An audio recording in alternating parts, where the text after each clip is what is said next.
धर्म प्रेमी बंधुओं, आप सभी को सादर जय जिनेंद्र। जैसा कि आप सभी को विदित होगा कि हम और आप कभी कभी अचानक इतने डिमोटिवेट हो जाते हैं कि हमारे लिए दुनिया की जितनी भी चीज़ें हैं वो सब बेकार लगने लगती है।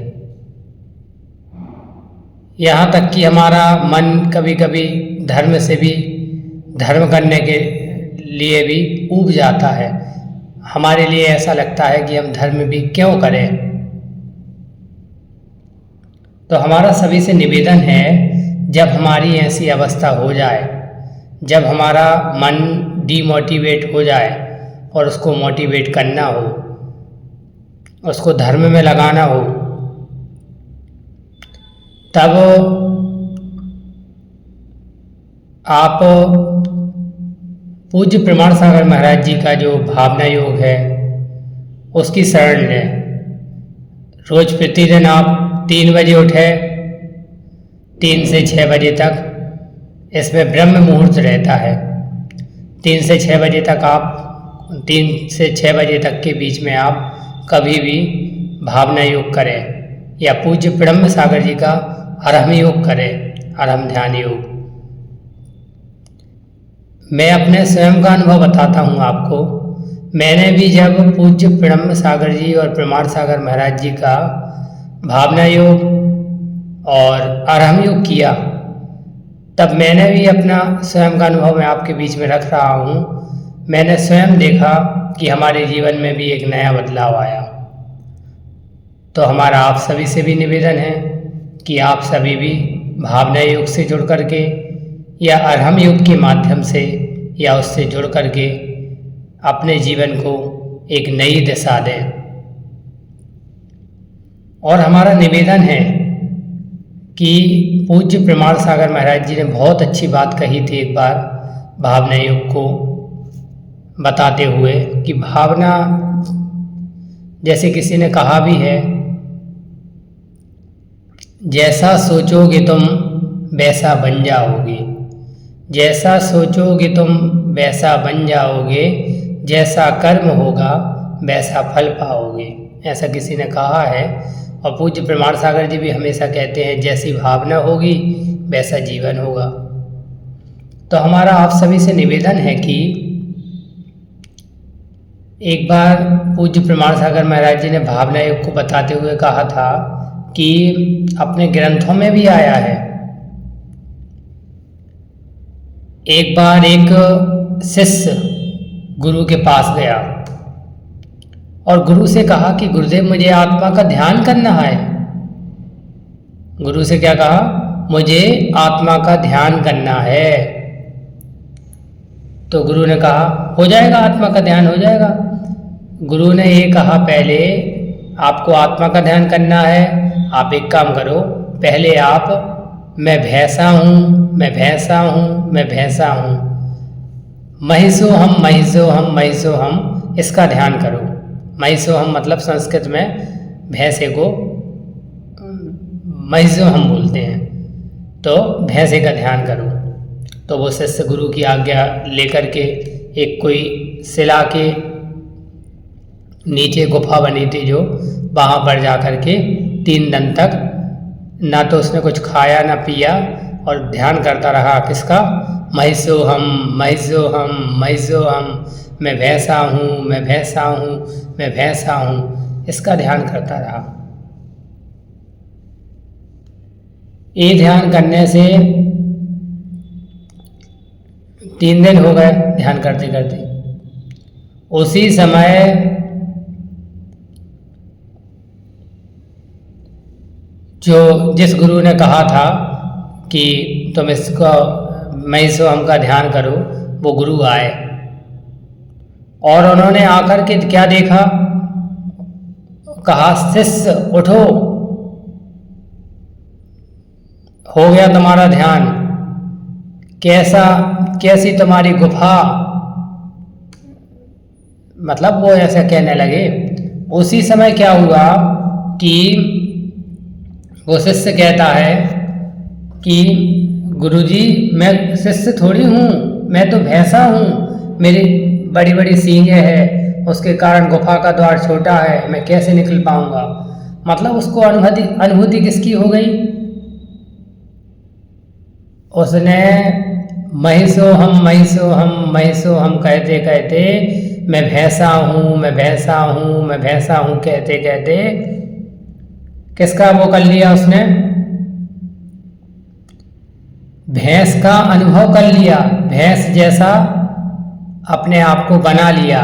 मतलब तो पूज्य और प्रमाण सागर महाराज जी ने सुनाया था और कहा था कि जब उसने महिषो हम कह के मैं भैंसा हूँ, मैं भैंसा हूँ, मैं भैंसा हूँ कह करके जब भैंसा ही बन गया तो उसके गुरु ने कहा जब तुम सोहम सोहम सोहम ऐसा कहोगे, मैं आत्मा हूँ, मैं आत्मा हूँ, मैं आत्मा हूँ, तो एक दिन तुम आत्मा को प्राप्त कर लोगे। उसी प्रकार बंधुओं हमारा सभी से निवेदन है कि आप भी भावना योग से अवश्य जुड़े और भावना योग को अवश्य करें, क्योंकि पूज्य प्रमाण सागर जी भी कहते हैं जैसी भावना होगी वैसा जीवन होगा। और रही बात बंधुओं, मैंने अपना ये जो आपके बीच में बात रखी उसमें मैंने मेन भूमिका ये रखी, मैं बात दूसरी करना चाहता था, लेकिन पूर्व में मेरा मन हुआ कि आप लोगों को एक नई सीख दी जाए। हाँ बंधुओं, तो अपनी बात चल रही थी कि पूज्य प्रमाण सागर जी महाराज जी को लेकर के बात चल रही थी। तो मैं आप लोगों को बताऊं, एक बार की बात है, कुछ समय पूर्व की बात है,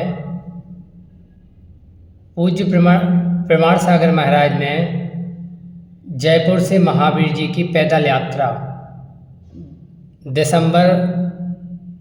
21 दिसंबर से चालू की थी और न्यू ईयर पे वहाँ पहुँचना था महावीर जी। उसी समय ठंड का समय था, बहुत ज़्यादा ठंड का समय था।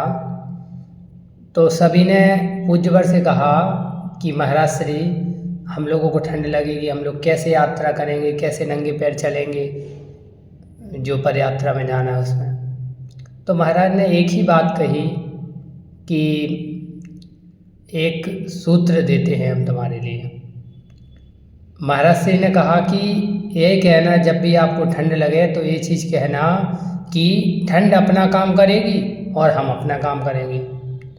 मैं अपना स्वयं का अनुभव बताऊं, मैं भी महावीर जी की पदयात्रा में गया था और बहुत आनंद आया था।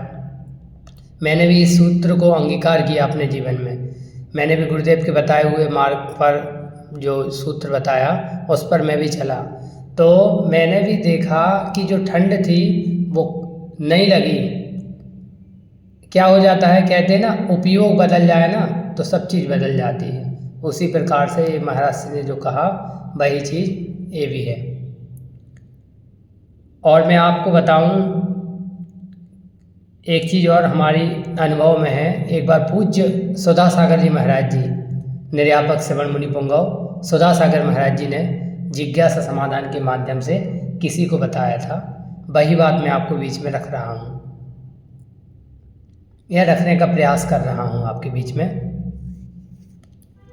एक बार पूज्य श्री ने बताया था कि जब भी आप अपने जीवन में कोई भी कठिन परिस्थिति आती है, जब भी जीवन में कभी कभी ऐसा लगता है ना, कोई हमारे लिए उपसर्ग करता है हमारे ऊपर, या कोई हमारे लिए बहुत ज़्यादा तंग करता है, परेशान करता है, उस समय हम हताश हो जाते हैं, हमारा मन डिमोटिवेट हो जाता है।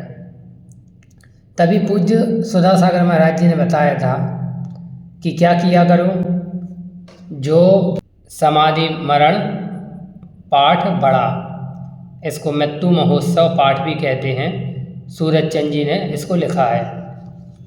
इसके बारे में बताते हुए पूज्यवन ने कहा था, इसका जो 31वां वाला श्लोक है, छंद है, वो वहाँ से मैं ले रहा हूँ, पूरा सामायिक पाठ आपके बीच में नहीं ले रहा हूँ। पहले मैं आपको बता देता हूँ, क्योंकि यहाँ से मेन रहस्यमय बात छुपी हुई है, वो बात आपके बीच में रखना चाह रहा हूँ। तभी पूज्य सुधा सागर महाराज ने बताया कि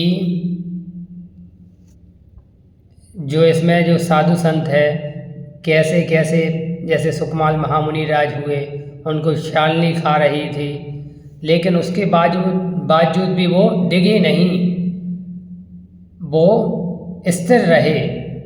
तो ऐसी स्थिरता अगर अपने जीवन में लाना है, वो स्थिरता कैसे आएगी?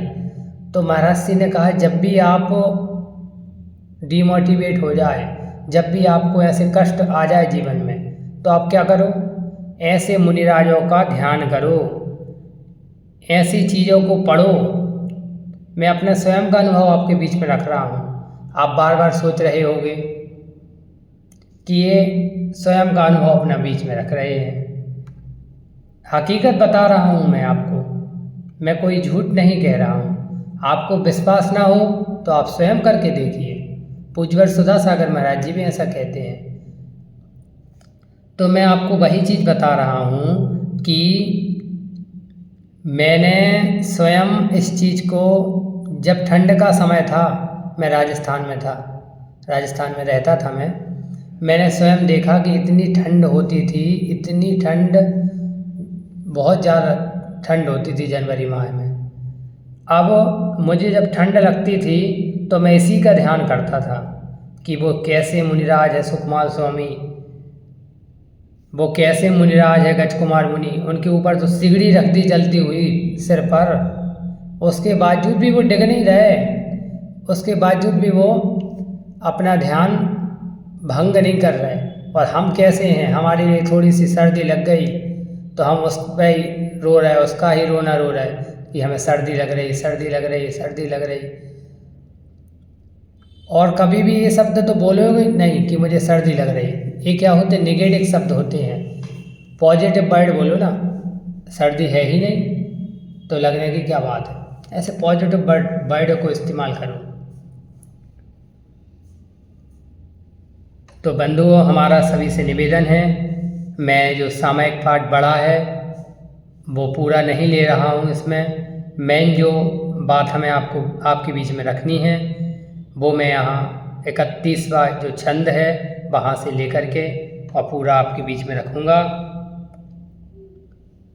और सभी से हमारा निवेदन एक और है कि आप भी जब भी अपने जीवन में परेशान हो जाए, जब भी आपको लगने लग जाए कि मैं अब 31वें छंद से लेकर के 48वें छंद तक हम यहाँ तक आपको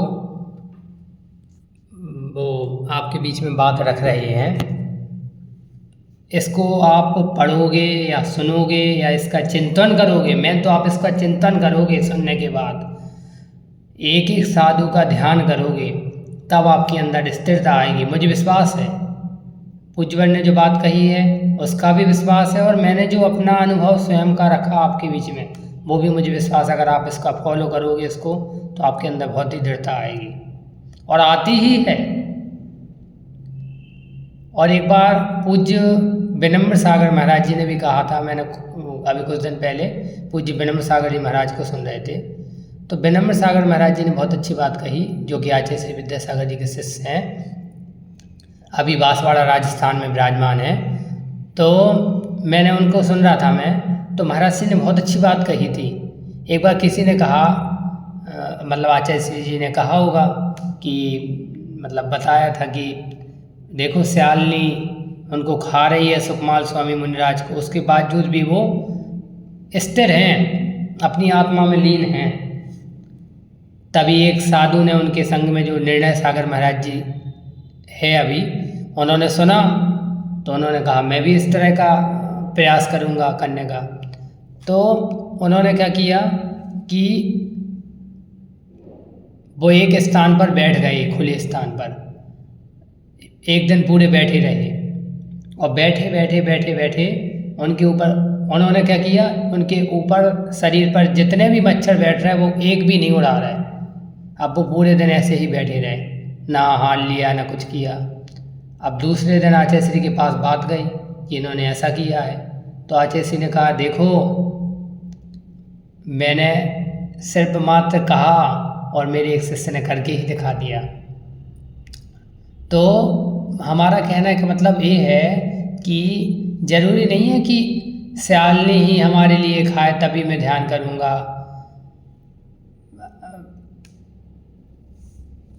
तो हमारा आप लोगों से सभी से निवेदन है कि ये जो मैं आपके बीच में रख रहा हूँ ये आप सभी ध्यान से सुनेंगे और इसका चिंतन करेंगे तो आपका जीवन अच्छा बनेगा। धन्य धन्य सुख माल महामुनि कैसे धीरज धारी, एक श्यालिनी जुग बच्चा जुत पाव भक्यो दुखकारी। यह उपसर्ग सयोधर तिरता आराधन चित धारी। तो तुमरे जिए कौन दुख है, मैं तुम हो सौ बारी। धन्य धन्य जो सुकौशल स्वामी, ब्रागी ने तन खायो। तो भी सूरी मुनि नेक डिगे नहीं, आत्म सोहित लायो। यह उपसर्ग सयोधर थिरता आराधन चित धारी। तो तुमरे जिए कौन दुख है, मैं तुम हो सौ बारी। देखो गज मुनि के सिर ऊपर विप्र अग्नि बहुबारी। शीस जले जिम लकड़ी तिनको, तो भी नाही चिगारी। यह उपसर्ग सयोधर थिरता आराधन चित धारी। तो तुमरे जिए कौन दुख है, मृत्यु महो सब बारी। सनत कुमार मुनि के तन में कुष्ठ वेदना व्यापी। छिन्न भिन्न तन तासो हुबो, तब चिंतो गुण आपी। यह उपसर्ग सयोधर थिरता आराधन चित धारी। तो तुमरे जिए कौन दुख है, मृत्यु महो सौ बारी। सैड़ के सुत गंगा में डूबो, तब जिन नाम चितारो। दर्शन लेखना परिग्रह छोड़ो, शुद्ध भाव उर्धारो। यह उपसर्ग सयोधर तिरता आराधन चित धारी। तो तुमरे जिए कौन दुख है, मृत्यु महो सौ बारी।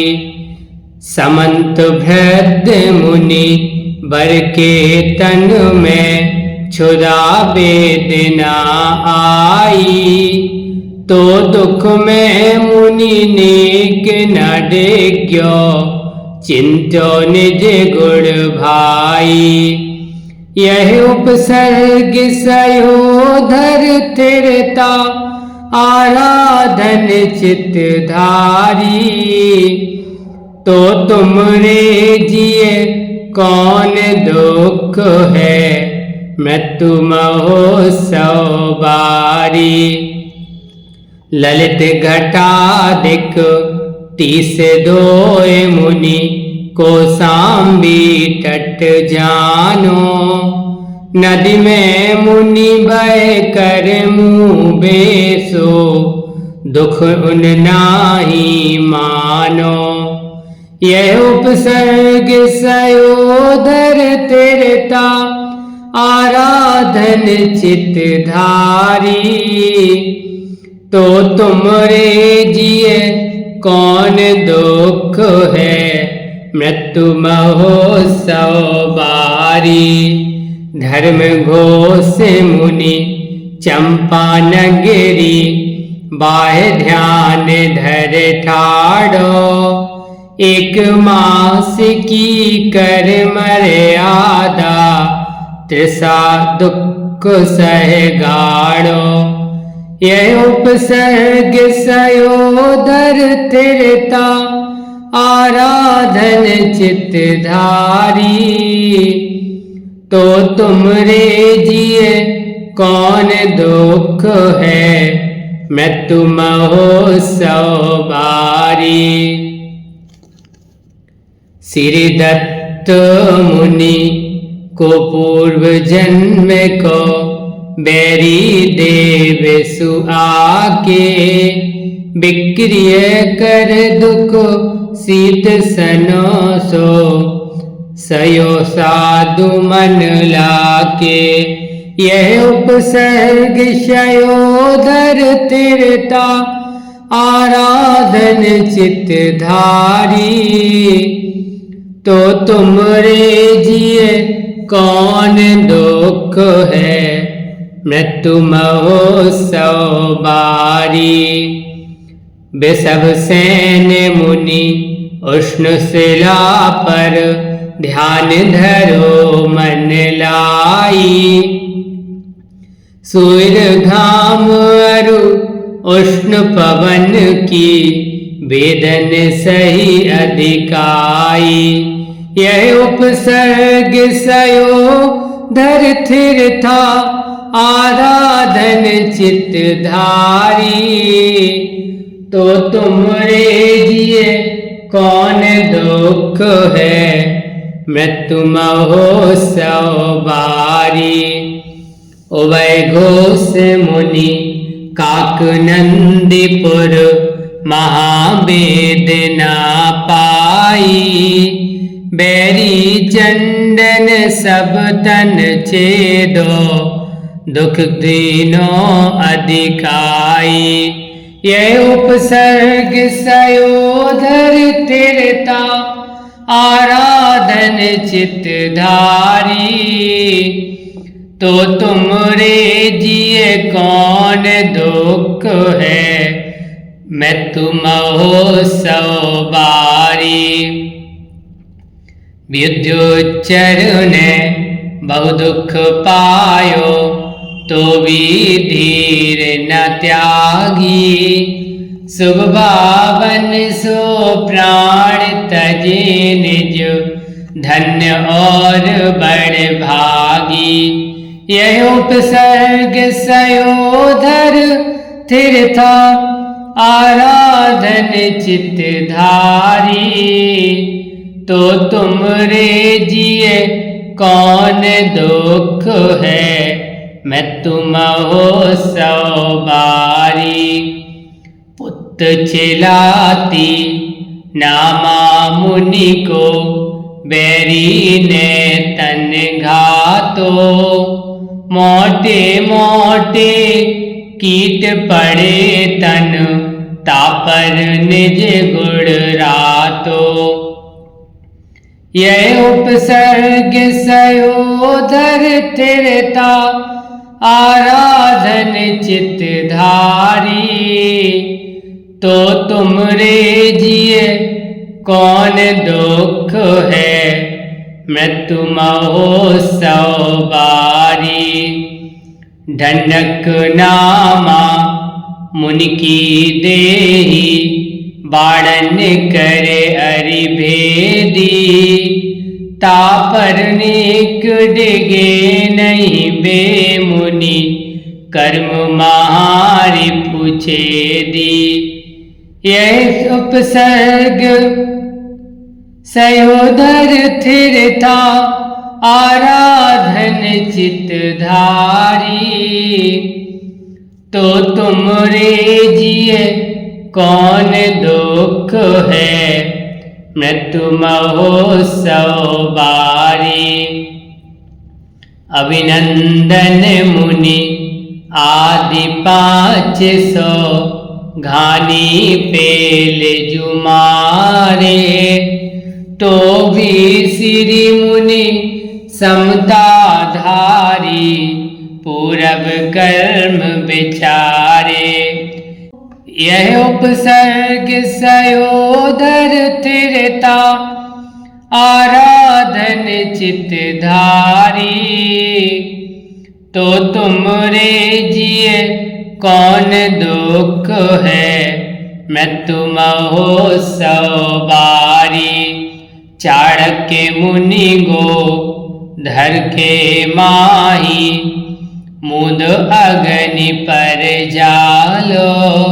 श्री गुरुर समभाव धार कई, अपनो रूप समालो। यह उपसर्ग सयोधर थिरता आराधन चित धारी। तो तुम रे जिए कौन दुख है, मृत्यु महोत्सव बारी। 7 शतक मुनि भर दुख पायो, हस्तिनापुर में जानो। बलि ब्राह्मण कृत घोर उपद्रव, सो मुनि बर नहीं मानो। यह उपसर्ग सयोधर थिरता आराधन चित धारी। तो तुम रे जिए कौन दुख है, मृत्यु महोत्सव बारी। लोहे मई भूषण गढ़ के, ताते कर पहराए। 5 पांडव मुनि के तन में, तो भी नाही चिगाए। यह उपसर्ग सयोधर थिरता आराधन चित धारी। तो तुम रे जिए कौन दुख है, मृत्यु महोत्सव बारी। बंधुओं, तो देखा आपने, ये जो लाइनें मैंने पढ़ी है, ये आप सभी को बहुत ही महत्वपूर्ण लाइनें हैं। ये वो सामायिक पाठ है, समाधि मनन पाठ है। ये बहुत ही महत्वपूर्ण पाठ है, इसलिए सभी से हमारा निवेदन है, आप लोग भी ये लाइनें जो मैंने आपके बीच में रखी या बोली, ये समाधि मनन पाठ बड़ा वाला है, उसमें से ली गई है। तो आप लोग जरूर, आपको जब भी अपने जीवन में कोई समस्या आए, कोई कष्ट आए, कभी कोई शारीरिक पीड़ा हो और आपको ये लग रहा हो कि मैं क्या करूं, उस समय आप बहुत ज़्यादा चिंतित हो जाए, अब कोई रोग का निवारण नहीं हो रहा है, तो पूज्यवर मानतुंग स्वामी महाराज ने जैसे 45वें काव्य में दिया है, उद्भूत भीषण जलोदर भार भुगना, तो आप उसका भी उच्चारण कर करके अपने जीवन को अच्छा बना सकते हैं। अपना जो शारीरिक वेदना आपको हो रही है, उससे दूर होने के लिए आपको लिए वो भी कारगर है। और साथ ही साथ में मैंने आपके बीच में जो छंद रखा है 31 वाला, 31 से 48 तक, आप इसको भी सुनिए, इससे भी आपके अंदर बहुत ज़्यादा स्थिरता आएगी और आप जो डीमोटिवेट हो जाएंगे उससे मोटिवेट भी होंगे, और साथ ही साथ में आप के लिए कोई कष्ट होगा तो वो भी दूर होगा। और मैं आपको अभी का अनुभव बताऊं अपना, अभी मैंने ठंडा पानी पी लिया वाटर कूलर का, तो अभी थोड़ी थोड़ी सर्दी होने लगी यहाँ पर जहाँ मैं हूँ अभी, तो मेरे दांत में दर्द होने लगा, मैं बहुत ज़्यादा वो हो गया कि क्या करें। फिर मेरे मन में आया कि सबके बीच में भी ये बात रखी जाए, और इसके माध्यम से मैंने भी जब इसको पढ़ा, इतने ही जो लाइन मैंने आपको बताई 31 से 48 तक छंद पूरे पढ़े, मैंने ये अनुभव किया कि मेरे जो दांत था, दांत का जो ज़्यादा दर्द था वो बहुत कम मात्रा में हो गया। और मुझे तो ये लग रहा है कि अगर मैं इसका चिंतन करूं और भी कुछ करूं तो पूर्ण रूप से ठीक हो जाएगा। अब तो मेरा जो दर्द है ना दांत का, वो बहुत कम बचा है, और मुझे विश्वास है वो भी पूर्ण रूप से चला जाएगा। क्योंकि ये जो पंक्तियाँ हैं, ये छोटी मोटी पंक्तियाँ नहीं है, इनको हल्के में मत लेना, ये बहुत ही अच्छी पंक्तियाँ हैं, ये छंद है ये। और हमारा दूसरा निवेदन और एक है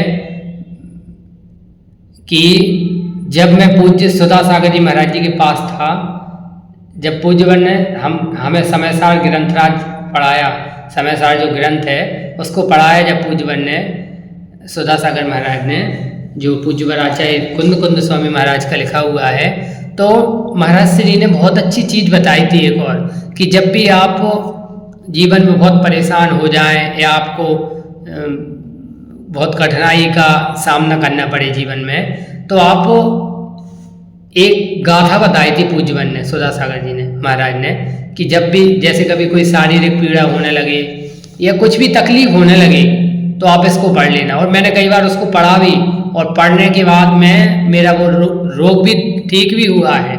तो हमारा आप सभी से भी निवेदन है, मैंने देखो क्या है, मेरा मन ये था कि मुझे जो दुख या कष्ट हो रहा है और इसको दूर करने के लिए सबसे अच्छा उपाय क्या है, मैंने सोचा आप लोग के साथ भी शेयर करें इसको, इसलिए मेरा आपके इस बीच में भी ये शेयर करना चाह रहा हूँ कि पूज्यवर ने बताया था, इस गाथा को भी पढ़ सकते हैं। अहिमिखो खलु शुद्धो दंसर्णाणमयो सदा रूबी रवियथ मज्ज किंचवी अर्णम परमाणु में तंपी। इस गाथा को भी अगर आप लोग पढ़ोगे या सुनोगे, जो मैंने आपके बीच में YouTube चैनल के माध्यम से आपके बीच में रखी है, तो बंधुओं, मैं जाते जाते आपसे विदा लेने के पूर्व यही बात कहूँगा कि आप इन सभी को अच्छे से पढ़ें और ध्यान से सुने, तो मुझे विश्वास है आपका जीवन भी अच्छा बनेगा। और दूसरी बात, हमारा आप सभी से यही निवेदन है कि हमारा जो सिंगर आराध्य जैन YouTube चैनल है उसको भी आप सब्सक्राइब करें और आगे सभी तक शेयर करें, जिससे सब लोग इस जानकारी को जान सकें। पूज्यवर अपनी जिज्ञासा समाधान के माध्यम से तो सभी को बता ही रहे हैं, लेकिन कई लोग उसको सुनते नहीं है जिज्ञासा समाधान को, इसलिए मैंने आपको बताया कि आप लोग इसके माध्यम से भी अवश्य में सुने, और मुझे विश्वास है आप सभी लोग अवश्य में सुनेंगे। सभी को सादर जय जिनेंद्र।